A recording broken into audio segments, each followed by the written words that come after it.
মানুষ জানতে চায় কিয়ামতের দিন কবে আসবে।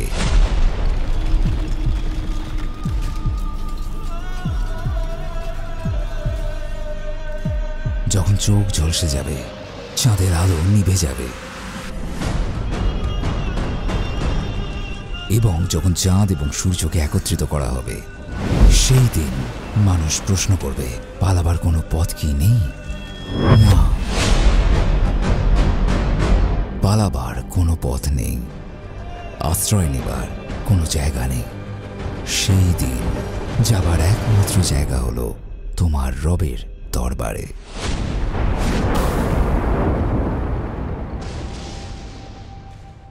শেষ বিচারের দিন, যে দিনটির জন্য সবাই ভয় এবং কৌতূহল নিয়ে অপেক্ষা করে রয়েছে।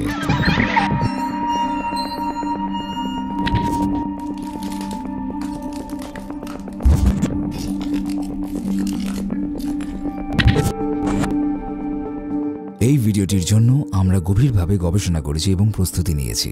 আমরা স্ক্রিপ্টে লিখেছি, ভয়েস ওভার দিয়েছি এবং দৃশ্যগুলোকে সাজিয়েছি। আমরা একটি বিজ্ঞাপন মুক্ত অলাভজনক চ্যানেল, স্বেচ্ছাসেবীদের একটি দল যারা সত্যিটাকে ছড়িয়ে দিতে চায়। আপনি যদি সত্য প্রচারে আমাদের সংকল্পটাকে সমর্থন করেন, আমাদের চ্যানেলটিকে সাবস্ক্রাইব করে নিয়ে আমাদের প্রচেষ্টায় সম্মিলিত হয়ে যান। যদিও আমরা জানি না ঠিক কখন হবে, কিন্তু আমরা জানি হাসরের দিন খুব সন্নিকটে। কিভাবে?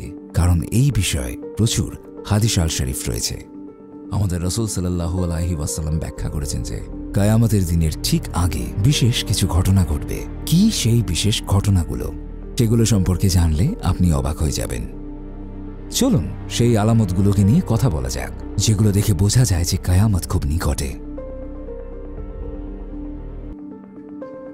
আকাশ যখন বিদীর্ণ হবে, যখন নক্ষত্রমণ্ডলী বিক্ষিপ্তভাবে ঝরে পড়বে, সমুদ্রকে যখন উত্তাল করে তোলা হবে, আর যখন কবরস্থ মানুষদের উঠানো হবে, তখন প্রত্যেকে জানতে পারবে সে যা আগে পাঠিয়েছে এবং যা পিছনে রেখে গেছে। আপনি কি এই ভেবে ভয় পান যে হাসরের দিন খুব কাছে? কখন না জানি সেদিন এসে পড়ে। আমরা যে আলামতগুলোকে লিস্ট করেছি সেগুলো নিয়ে একটু ভাবুন। আমরা দেখিয়েছি কিয়ামতের কত কাছে এসে গেছি আমরা। কিছু সংকেত, আলামত বা মুজেজা কিয়ামতের দিন আগেই দেখা দেবে।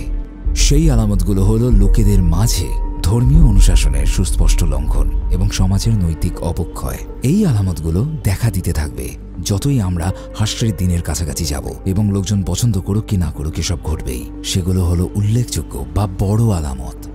প্রথমে আমরা ছোট ছোট কিছু সংকেত নিয়ে কথা বলবো, এরপরে বড়গুলোর পালা।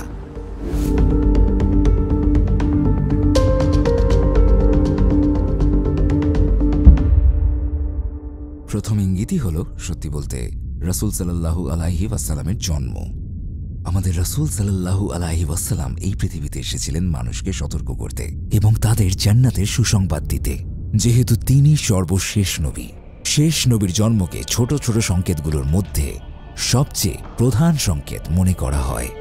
আরেকটি ইঙ্গিত হল, মানুষ পবিত্র কোরআনের গুরুত্বকে ভুলে যাবে। আপনার কি মনে হয় এইরকমটা ঘটছে কিনা সেটা আলোচনা করার কোনো কারণ কি রয়েছে? আমাদের মধ্যে বেশিরভাগ মানুষই কোরআনকে জীবনের সবচেয়ে গুরুত্বপূর্ণ জিনিস হিসেবে দেখে।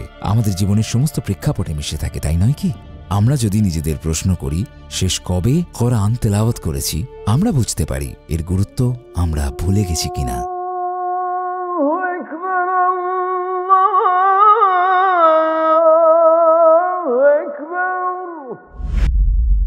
কেউ ইবাদত করবে না। ঠিক কি পরিমাণ মানুষ ইবাদত করেন সেটা বুঝতে হলে আপনার চারপাশে তাকান, স্কুলে কিংবা কাজের জায়গায়।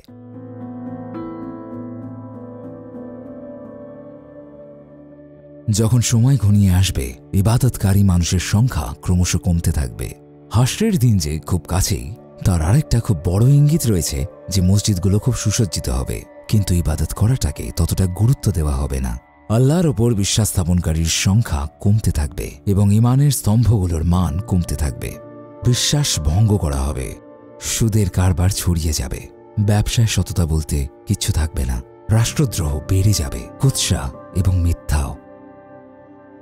আপনি যদি একটু ভেবে দেখেন, কেউ এমনকি তার সবচেয়ে কাছের বন্ধুকেও বিশ্বাস করে না। সর্বনিকৃষ্ট পাপ যেমন ব্যভিচার এবং মদ্যপান, এই সমস্ত কিছু ছড়িয়ে যাবে। বিভিন্ন নামে ওয়াইন সহজলভ্য হবে, তাদের মধ্যে কিছু কিছু হালাল হিসেবে গৃহীত হবে। অশ্লীলতা এবং নগ্নতা ছড়িয়ে পড়বে। অপকর্মগুলো বাড়তে থাকবে। পুরুষের জন্য পুরুষ যথেষ্ট হবে, তেমনি নারীর জন্য নারী যথেষ্ট হবে। কৃপণতা এবং লালসা ছড়িয়ে পড়বে। আত্মীয়তার বন্ধন ছিন্ন হবে।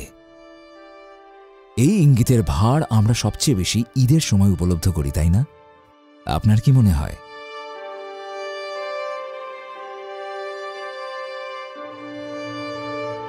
ছোটদের ওপর বড়রা কোনো দয়া দেখাবে না এবং ছোটরা বড়দের কোনো সম্মান করবে না। ডিভোর্সের হার এবং বিয়ে বহির্ভূত সন্তানের সংখ্যা আকাশ ছোঁবে।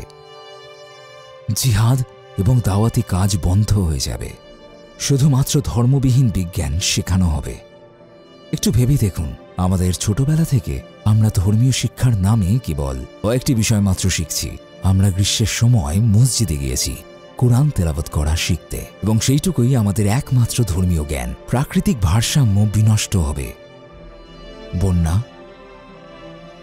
ভূমিকম্প, দাবানলের মতো দুর্যোগ সারা পৃথিবীতে বেড়ে যাবে। খনিগুলো ধ্বংস হয়ে যাবে। সহিংসতা অনেকখানি বাড়বে। উঁচু উঁচু ইমারত তৈরি হবে। কদর, তাকদীর এবং আখিরাতকে অস্বীকার করা হবে। আপনি কি এটা লক্ষ্য করেছেন?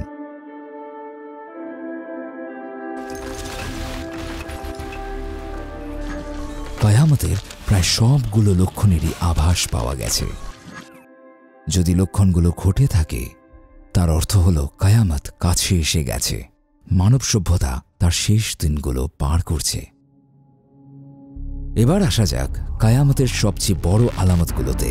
দাব্বাতাল আরদ, ধরনের পশু।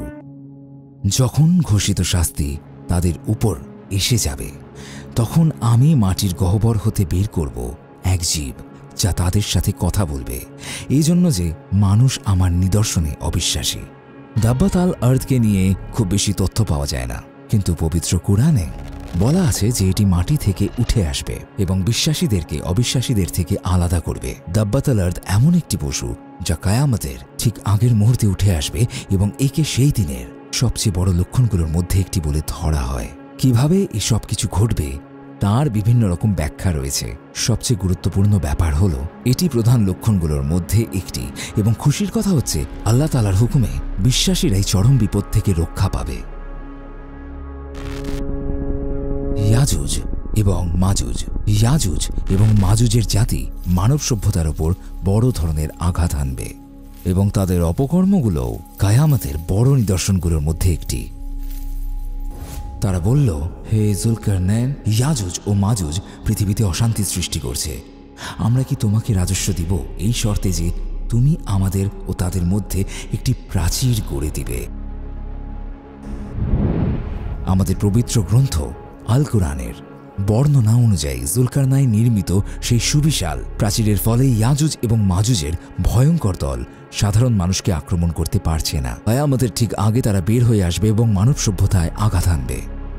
যখন ইয়াজুজ ও মাজুজকে মুক্তি দেওয়া হবে আর তারা প্রতিটি উঁচু ভূমি হতে ছুটে আসবে আর সত্য বাধার সময় নিকটে আসবে, তখন আতঙ্কে কাফিরদের চক্ষু স্থির হয়ে যাবে। হায় আমাদের দুর্ভোগ, আমরা তো এই বিষয়ে উদাসীন ছিলাম না, বরং আমরা ছিলাম সীমা লঙ্ঘনকারী। কেউ কেউ বিশ্বাস করেন এই জাতিগুলো আর কেউই নয়, বরং তারাই যারা মুসলিম দেশগুলো আক্রমণ করেছিল, সমস্ত লাইব্রেরিগুলোকে জ্বালিয়ে দিয়ে মুসলিমদের স্বর্ণযুগের সমাপ্তি ঘটিয়েছিল এবং তাদের অন্ধকার যুগে ঠেলে দিয়েছিল মাঞ্চুরিয়ান এবং মঙ্গোলিয়ানরা। যতই আমরা অন্তিম সময়ের কাছাকাছি যাব, এমন কিছু মানবজাতি মাথাচাড়া দেবে যারা অপকর্ম করে বেড়াবে, যারা পৃথিবীতে এসে ত্রাসের সঞ্চার করবে, যার তুলনা কেবল ইয়াজুজ এবং মাজুজ। নিশ্চয়ই আল্লাহ সবচেয়ে ভালো জানেন। দাজ্জাল। সকল বর্ণনাগুলোর মধ্যে দাজ্জালের আবির্ভাব পৃথিবীর বুকে সবচেয়ে বিভীষিকাময় ঘটনাগুলোর একটি বলে মনে করা হয়। হাদিসে দাজ্জাল বর্ণিত হয়েছে একজন মিথ্যাবাদী, একজন ঠকবাজ এবং এমন একজন ব্যক্তি যে জেনে শুনে ভালোর সাথে মন্দ, ন্যায়ের সাথে অন্যায়কে মেশায়, যে কোনো বস্তুর স্বরূপ লুকাতে তাকে অলঙ্কৃত করে। বহু দাজ্জাল ছড়িয়ে রয়েছে।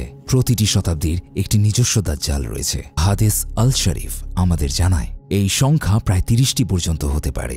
শেষ জামানায় দাজ্জালদের এক বিশেষ গুরুত্ব রয়েছে। তাদের মধ্যে একজন হলো প্রধান দাজ্জাল আর আরেকজন হলো ইসলামের দাজ্জাল সুফিয়ান। বর্ণনা মতে মুসলিমদের মধ্য থেকে সুফিয়ানের আবির্ভাব ঘটবে, যে কিনা নিজের কপটতা দিয়ে হারাম এবং অশ্লীলতার প্রসারকে বৈধতা দেওয়ার চেষ্টা করবে, যাতে আখিরাতে মানুষের অনন্ত জীবন ধ্বংস হয়ে যায়। মুসলিমদের মধ্যে জনপ্রিয়তা অর্জন করতে কিছু ধার্মিক ব্যক্তিকে সে ধোঁকায় ফেলবে এবং তাদেরকে নিজের সমর্থক করে নেবে। মানুষকে ঠকিয়ে সে নিজের অবিশ্বাস, অনৈতিকতা, অপচয় এবং মিথ্যার জৌলুসকে টিকিয়ে রাখবে। যাই হোক, সবাই দাজ্জাল এবং সুফিয়ানকে চিনে নিতে পারবে না। সবাই জানতে পারবে না যে তারা দাজ্জাল। কেবলমাত্র ঈমানি চেতনা দিয়ে তাদের চেনা সম্ভব, এবং এই চেতনা থেকে উৎসরিত ঈমানি দূরদৃষ্টি দিয়ে। মেহেদী।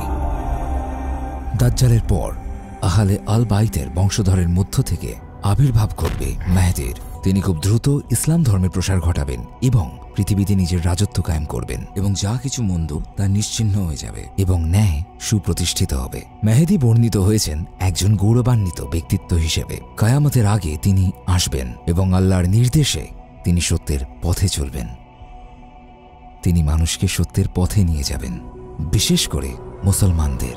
তিনি এমন এক পৃথিবীতে ন্যায় প্রতিষ্ঠা করবেন যেখানে অন্যায় এবং অত্যাচারের জয় জয়কার। তিনি অবিশ্বাসীদের পাশাপাশি যাদের বিশ্বাস দ্বিধা ও সংশয় দোদুল্যমান তাদেরকেও অন্ধকার থেকে রক্ষা করবেন।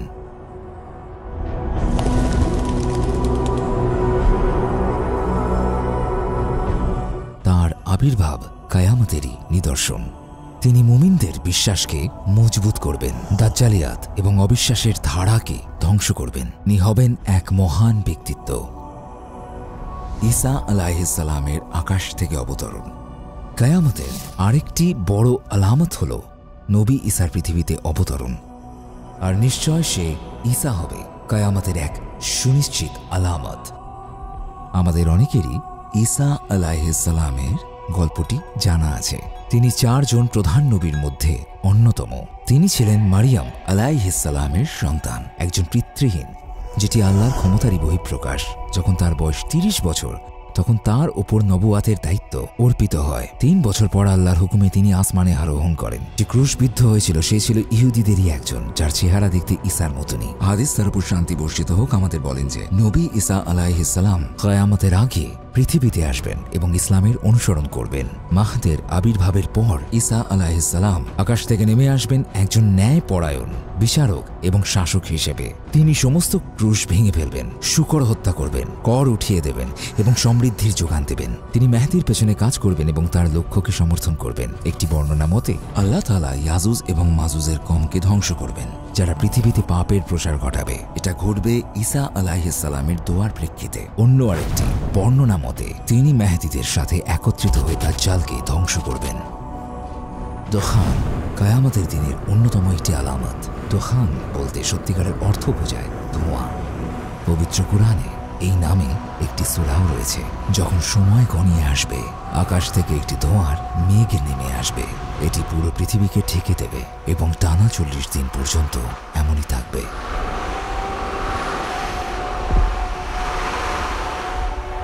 তাপমাত্রা প্রচণ্ড বেড়ে যাবে। এই ধোঁয়ায় বিশ্বাসীরা সামান্য বিচলিত হবে, যেন হালকা সর্দি কাশি হয়েছে, এবং অবিশ্বাসীরা আর কপটের দল কেঁপে উঠবে, যেন তারা নেশাগ্রস্ত। পশ্চিম আকাশ থেকে সূর্যের উদয়, এটি কায়ামতের দিনের একটি প্রধান আলামত।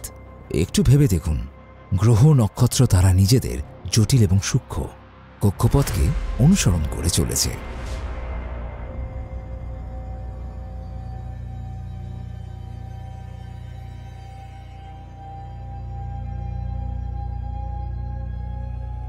প্রকৃতপক্ষে আল্লাহ তাআলা সূরা আর-রহমানের ৫ম আয়াতে বলছেন, সূর্য ও চন্দ্র আবর্তন করে সুনির্দিষ্ট হিসাব অনুযায়ী।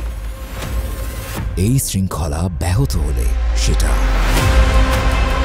অনেক ভয়ানক হবে, তাই নয় কি?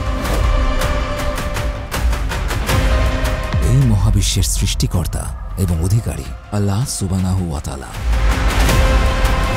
যখন সমগ্র মানব জাতির এই পার্থিব জীবনের ইতি টানার সময় হবে এই সূক্ষ্ম শৃঙ্খলার বিনাশ ঘটাবে,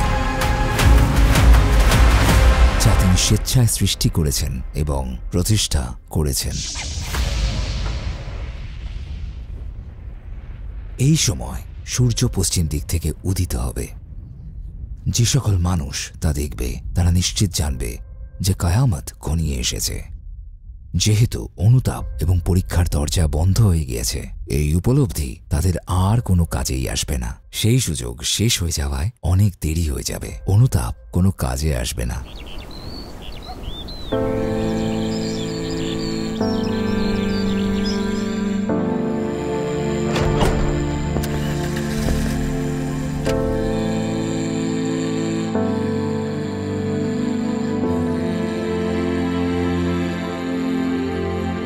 কায়ামতের দিনকে নিয়ে সম্ভবত মানুষের সবচেয়ে বেশি ভয়, কিন্তু মুমিন বান্দাকে কোনো কিছুই ভীত করতে পারে না, কারণ তিনি এই মহাবিশ্বের সৃষ্টিকর্তায় বিশ্বাস রাখেন। যাদের ভয় পাওয়া উচিত তারা হলো যারা আল্লাহকে ভুলে যায়, তার অস্তিত্বকে অস্বীকার করে।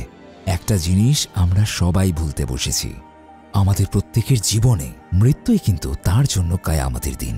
তাহলে কেন আমরা যতটা কায়ামত নিয়ে ভাবি ঠিক ততটাই নিজেদের মৃত্যুকে নিয়ে ভাবি না? হয়তোবা আপনি এই ব্যাপারে খুব বেশি একটা ভাবতে চান না, কারণ আমরা জানি কত ভুল আমরা করি এবং আমরা জানি রবের প্রতি আমরা কতই না নাশকর, কত ইবাদতই না আমরা অবহেলায় কোয়াজা করি, হয়তোবা কত শত গুনাহের জন্য আমরা অনুতাপ করিনি। এইসবের কারণে মৃত্যু এবং কায়ামত আমাদের কাছে আরও ভীতিকর হয়ে ওঠে। সে যাই হোক, এটা আমাদের ভোলা উচিত নয় যে আমাদের রব হলেন আরহামুর রাহিমিন। আল্লাহ হলেন সকল করুণাময়ের মাঝে পরম করুণাময়। তিনি অপেক্ষা করছেন কবে আমরা তার দিকে ফিরে যাবার পথ খুঁজে পাব। আপনি যদি মৃত না হয়ে থাকেন, যদি আপনি পশ্চিম দিক থেকে সূর্যোদয় না দেখে থাকেন, তাহলে অনুতাপের পথ এখনো খোলা রয়েছে। এটাই কি আমাদের জন্য তাওবা করে আল্লাহর দিকে ফিরে যাওয়ার উপযুক্ত সময় নয়? মাঝে মাঝে যে পদক্ষেপগুলো আপনার জন্য মঙ্গলজনক তাতে তাড়াহুড়ো করতে হয়। শান্তি এবং সন্তুষ্টির সাথে মৃত্যু এবং কিয়ামতের সম্মুখীন হতে হবে। কিয়ামতের পর পুলসিরাতে কি ঘটবে? পুলসিরাত সম্পর্কে আমাদের বিস্তারিত ভিডিও শীঘ্রই আসবে ইনশাআল্লাহ। আসসালামু আলাইকুম প্রিয় ভাই ও বোনেরা, এবং অসংখ্য ধন্যবাদ ভিডিওটা দেখার জন্য। আপনারা যদি এরূপ আরও ভিডিও দেখতে চান, আমরা আপনার জন্য একটি বিশেষ প্লে লিস্ট তৈরি করেছি, যেটি দেখতে পাবেন ডান পাশে, অথবা আমাদের সম্পূর্ণ নতুন ভিডিওটি দেখতে পাবেন বাঁ পাশে। ভিডিওটিতে একটি লাইক দিতে এবং চ্যানেলটিকে সাবস্ক্রাইব করতে ভুলবেন না, যাতে আমরা আরও মানুষের কাছে পৌঁছে তাদের উপকারে আসতে পারি। দেখা হবে।